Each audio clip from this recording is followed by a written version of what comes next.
লোকসভা নির্বাচনের ফল ঘোষণার পর আমরা দেখেছিলাম যে নিজের যে প্রার্থীর জায়গা কেন্দ্র নিয়ে অনেক বেশি অসন্তোষ দেখা গিয়েছিল দিলীপ ঘোষের ক্ষেত্রে।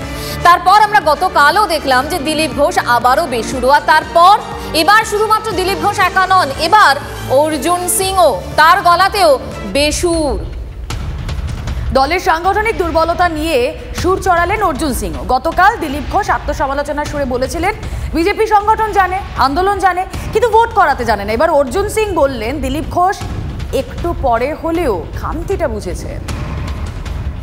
ভোট বাংলায় তো হয় না রে ভাই, বাংলায় তো মানুষ ভোট দিতে পারে না, বাংলায় ভোট করাতে হয়। সেই ভোট করাবার জন্য যে কায়দা শিখতে হবে সে শিখতে হবে, এটা স্বীকার করেছেন। আমি উনাকে সাধুবাদ জানাচ্ছি কি উনি স্বীকার করেছেন কি ভোট করাতে বিজেপি কর্মীরা জানে না। বিরোধী হলেও তাদের থেকে অনেকগুলো জিনিস শেখা দরকার আছে, সেটা শিখতে হয়।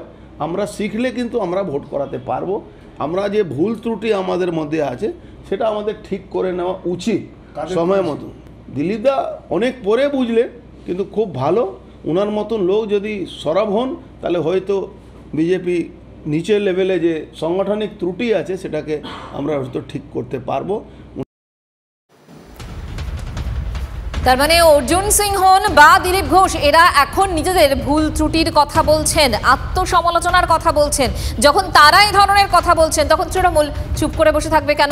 শুনুন।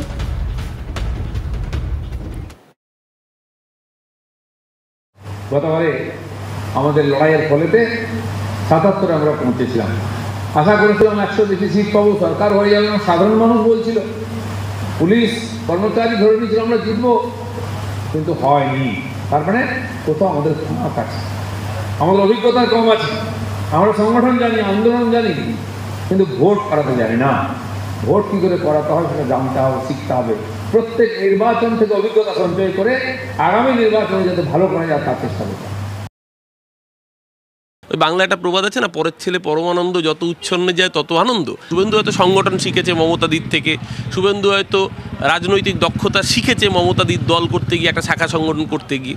কিন্তু বিজেপির ঘরানা তৃণমূলের ঘরানাটা সম্পূর্ণ আলাদা।